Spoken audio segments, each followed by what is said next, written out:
Við höldum áfram með föstudagsþáttinn og við ætlum að vinda okkur í örlítið alvarlegri sálma en hingað til mín komin í gegnum fjarfundarbúnað Berglind Soffía Blöndal, næringafræðingur og doktorsnemi í næringafræði, en meistaraverkefni hennar fjallaði vannæringu eldri borgara og hefur vakið mikla athygli. Vertu velkomin í þáttinn.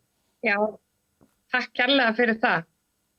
Þetta mikið rétt við svona skoðum sem sagt hver í rauninni staðan væri á eldri borgurum sem væri búin að liggja inni á spítala og hvernig þau myndu vegna eftir þeir sem sagt útskrifuðust heim. Og fylgdum eftir í 2 vikur og þau mistu að meðaltali kíló á viku. Þetta var svona mjög bara áberandi að það var ekki að ganga alveg nógu vel. Og nú þegar illa nærðir fara svo heim, missa áfram þyngd og það bara gríðarlega alvarlegt og þá maður ekki að ná að gróa nógu vel og þá gerist það að fólk að leggjast inn ítrekað aftur og aftur og aftur. Þannig að það var svona mikilvægt að finna einhvers konar leið til þess að reyna að sporna við þessu og þá ákváðum við sérst að rannsaka hvernig íhlutandi aðgerð myndi koma inn ef við myndum bara gefa fólki mat í 6 mánuði og veita þeim bara mjög intensífa svona næringameðferð frá næringafræðing.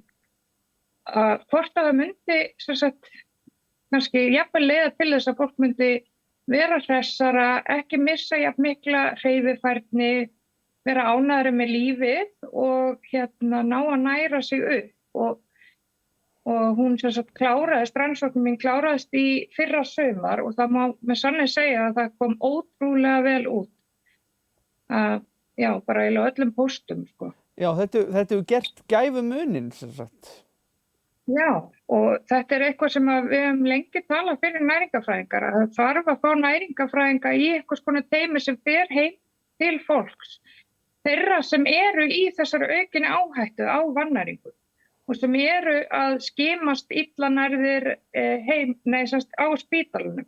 Að fylgja þeim bara heim, alveg eins og iðjuþjálfari myndi fara heim til að kanna aðstæður fyrir fólk sem að greinast með einhvers konar hreyfifærnistap eða eitthvað slíkt.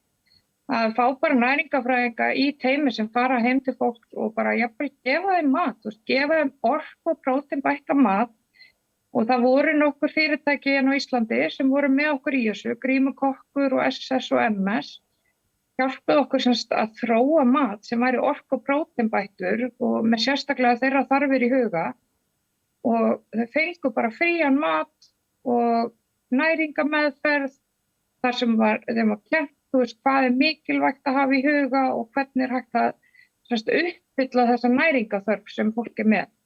Því ef þú uppfyllir ekki næringaþörf, þá missur þú vöðvamassa og með aldrinum þá þetta hlutfall af vöðvamassa sem þú missir við þyngdartap meiri og því ennþá mikilvægara að einhvern veginn sporna við því.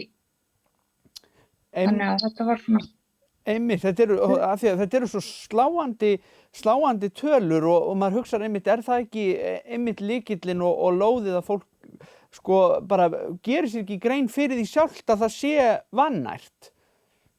Og þetta gerist nefnilega svo hægt og rólega að fólk ofta áttar sig ekki á bara í rauninni að þetta sé að gerast og þegar maður orðinn vannærður þá gríðarlega erfitt að snúa því við. Það hægt en það tekur langan tíma. Þess vegna ákváðum við líka að hafa þetta yfir hálft ár þannig að við myndum ná að vinna upp vannæringu. Og þetta ekki bara eitthvað sem hægt að gera á meðan þú liggur inn á spítala í, ég veit ekki, viku, 10 daga eða jafnvel mánuð, skilurðu, það bara ekki nægur tími. Af því þú veikur inn og meðan þú á spítalanum og þá mjög óraunhæft í rauninni að ná að vinna upp eitthvað brjálaða vannæringu ef þú orðinn vannærður eða komin í hættu á að verða vannærður. Þess vegna svo mikilvægt að fá einhvers konar stuðning þegar fólk komið heim og veita þannig þjónustu. Og það jafnvel, myndi vera bara, myndi svara kostnaði ef þetta myndi ná að fækka innlögnum og sem sagt stytta líka tímann sem fólk liggur inn á spítalanum. Af því þau bara betur í stakk búin að kljást við alls konar veikindi og gróandinni betri, ónæmiskerfi virka betur eða vel nærður. Það bara hægt, bara ávinningur í rauninni af því að veita svona þjónustu. Einmitt. Og hver heldur að næstu skref verði? Heldur að þetta verkefni þitt til dæmis veki ekki fólk til umhugsunar að gæti orðið sprauta að einhverju svona fyrirkomulagi? Veistu að ég bara óska þess. Það væri svo óskandi en það þarf náttúrulega einhver að greiða fyrir þessa þjónustu og það sem er kannski mikilvægt. Núna er ég að fara að birta mínu fyrstu grein og þriðju greinni þá tökum við á þessu, þú veist, að því að það sýndi fram á það að sem sagt, fólk lagðist sjaldnar inn og lá inni styttra, sem sagt sást í rannsóknum minni. Þannig að við þurfum einhvern veginn að tala fyrir því og komast að og ræða við rétt fólk, bara hver vill fjármagna þetta og í rauninni bara hver á að sjá það, hvert bæjarfélag, hvort ríkið er að gera það eða hvernig það er. Því það verður að koma á einhvers konar svona. Ef við erum með þá kröfu að fólk á að búa sem lengst heima, að þá verðum við að gera það þannig að þau hafa einhver lífsgæði heima. Það annað er bara bull, sko. Þú veist, við getum ekki haft bara einmanna fólk vannært sem líður illa heima, lón og dón, skilurðu, ég meina, það er enginn sem græðir á því einhvern veginn. Það er ótrúlega sorglegt ef það er einhvern veginn stefna.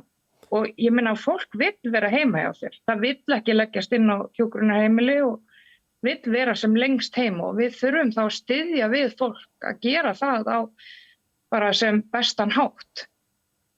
Þannig að því líði sem best. Fyrir mér skipta lífsgæðin náttúrulega númer 1 og 3 mestu máli. Algjörlega, ég held að geti allir tekið heilshugar undir þau orð að þetta er sá hópur sem maður vill sko veg og vanda þeirra sem allra bestan og að þau geti átt áhyggjulaust ævikvöld heima. Já, algjörlega. Þannig að ég vona fólki sem byggðu upp landið okkar og gerðu það því sem það er. Vissulega. Við þurfum einhvern veginn að passa upp á það fólk og ekki gleyma því. Nei, algjörlega og ég vona og óska þess að þessi merkilega rannsókn þín verði til þess að vekja fólk til umhugsunar.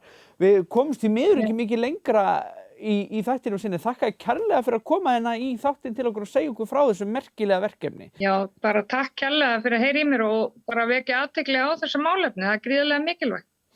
Okkar er ánægjan og bara gangi þér vel áfram.